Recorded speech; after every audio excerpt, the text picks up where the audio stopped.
O melanocitoma, que acho que é um dos campeões de infarto nos colegas da retina, né? Porque você vê uma lesão dessa e fala, meu Deus, um melanoma. E é muito comum que um paciente como esse venha com visão de 100%, 20/20.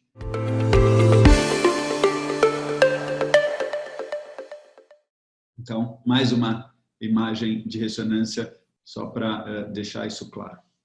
Deixa eu só aproveitar para fazer uma pergunta que o pessoal está questionando aqui. John aqui perguntou, uma vez que a lesão suspeita pode ser inicialmente assintomática e periférica, se existe alguma indicação de investigação ativa em algum grupo de pacientes, né? Então, que bom que esse era o exame, que era o slide seguinte para responder.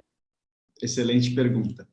Então, a gente sabe que esses tumores são mais frequentes nos pacientes mais velhos, nos pacientes mais clarinhos, né? Normalmente os pacientes ruivos, loiros, com olhos azuis, e principalmente nos pacientes que já têm pinta, um nevus de coroide ou melanostose oculodermal. Então, sim, os pacientes com melanostose oculodermal, eu acho que merecem ser examinados todo ano, não só medir a pressão intraocular, mas também fazer o exame de fundo de olho, você pode até pecar pelo excesso pedir um ultrassom. E os pacientes com nevus de coroide também merecem ser seguidos. O problema é que, fora isso, é tão raro na população que a gente não fica por aí sugerindo campanha para achar melanoma, porque não vale a pena. A gente faz isso para diabetes, que é muito prevalente, faz isso para doenças que são mais comuns. Por isso que a gente depende do oftalmologista geral, quando o paciente vem com uma queixa, ou mesmo no exame de check-up, dilatar a pupila e dar uma espiada no fundo de olho. É incrível como a gente diagnostica melanoma de coroide depois da cirurgia de catarata. O paciente foi operado, o colega, depois da cirurgia, está acostumado a fazer um mapeamento, e daí percebe uma lesão que já estava lá. E claro, muitas vezes a catarata não permitia que visse, mas é para mostrar a importância disso. Eu vou só complementar. O que eu acho importante também é que chega muita gente que não tem o costume de mapear, né? Então, eu acho que o mapeamento tem que ser reforçado para um mapeamento pelo menos a cada 2 anos, ou até anual mesmo, porque realmente muitos pacientes chegam com queixa de baixa de visão súbita porque a lesão finalmente ocluiu a mácula, enfim, não consegue ver, e ele acha que foi um descolamento de retina, alguma coisa que surgiu de agora, e ele já tem isso há vários meses, ou enfim. Então, eu acho importante reforçar com todos vocês que não existe só fazer aquela refração anual e você não dilatar o paciente, né? Eu acho que o mapeamento é extremamente importante. E a gente tem que lembrar que ele deve ser feito, né? Eu acho que a outra coisa que eu queria perguntar, fazer a pergunta, porque isso já foi minha dúvida, em relação à exposição solar, porque muitas vezes a pessoa associa, né, a melanoma de pele com exposição solar. Então, se você pudesse esclarecer, Buber. Claro. Essa é uma excelente notícia para os meus amigos pernambucanos, apesar do risco do melanoma de pele, dos tumores de pele com exposição ultravioleta, o melanoma intraocular não apresenta esse risco. E o trabalho que mostrou isso é muito interessante, mas você calcular a incidência desse tumor na Austrália ou na Finlândia, onde as populações são parecidas, a incidência é mais ou menos a mesma.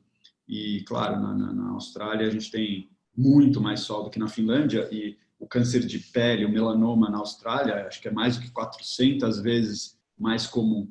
Então, nem a ultravioleta e provavelmente nem a luz azul tem importância nesse tipo de tumor. Ao contrário, claro, da pele, da pálpebra, o melanoma de pele e na pálpebra e na superfície do olho é uma outra conversa, mas o melanoma intraocular eu acho que não tem importância.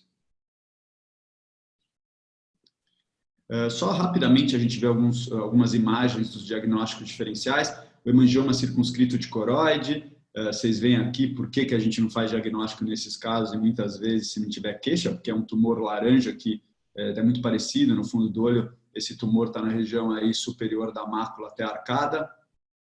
No ultrassom, esse caso, a refletividade é alta, a angiofluorescenografia e endosselina verde nos ajudam no diagnóstico. Um segundo hemangioma ali com uma alteração secundária DPR, fica mais fácil de ver.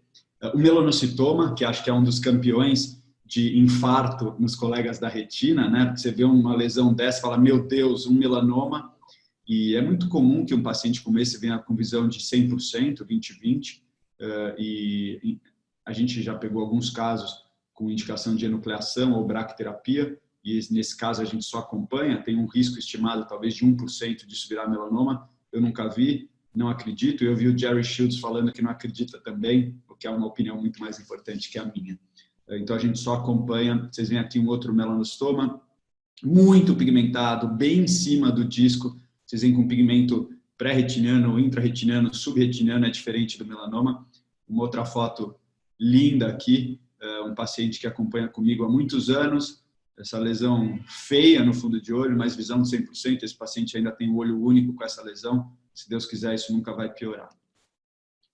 Então, o melanostoma cresce 1/3 dos casos em 10 anos, pode ter baixa de visão, normalmente associada por algum tipo de compressão ao nervo, e a malignização talvez nunca ocorra. Mais uma foto para vocês nunca mais esquecerem do melanocitoma.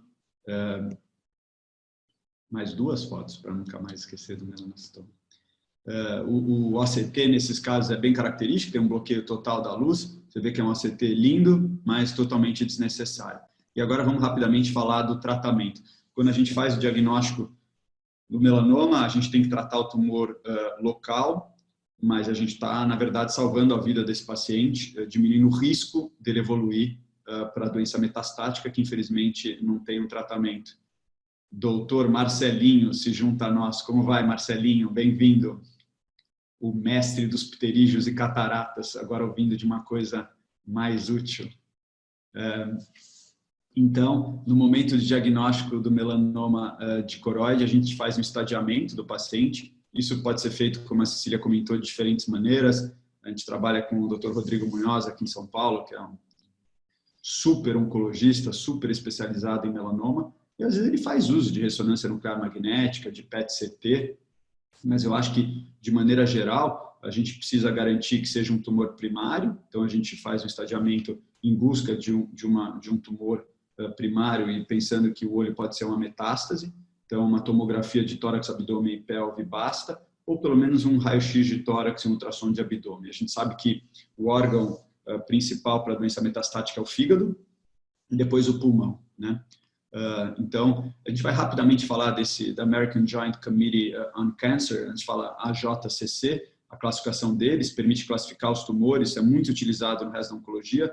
Para nós é mais importante na parte de trabalhos científicos para comparar os tumores. Então, tem o TNM, que a gente está acompanhado, uma tabelinha ali com a espessura e o maior diâmetro basal, não vou me gastar muito tempo com isso. Deve haver uma subclassificação para dizer se tem envolvimento do corpo ciliar ou extensão extraocular. Isso é homenagem ao Ever, que trabalha na nossa equipe, é um exímio pesquisador e um grande fã dessa classificação. E daí o ENM é linfonodo ou presença de metástase, e isso permite agrupar os pacientes em 4 estágios de doença. E a importância é essa. A gente sabe que o estágio 1, o risco de metástase é pequeno, o estágio 2 tem um risco de morte 2 vezes maior, o estágio 3, 9 a 10 vezes maior do que o estágio 1. Então, para vocês terem ideia aqui da sobrevida, o estágio 1 entre 94% e 100% em 10 anos, o estágio 2 entre 70% e 84%, o estágio 3 já cai muito para 25%, o estágio 4 com doença metastática, a média de 6 meses de vida.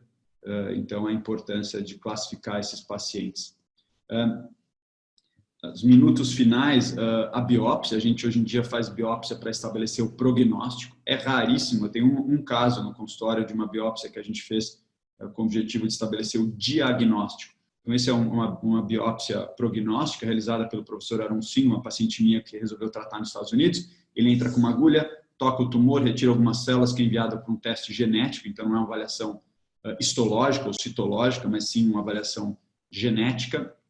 E vem um resultado assim, que divide basicamente o paciente em 2 grupos, maior ou menor risco de ter doença metastática. Eu acho que isso é interessantíssimo do ponto de vista de pesquisa, mas pouco prático ainda do ponto de vista de cuidado e acompanhamento desses pacientes.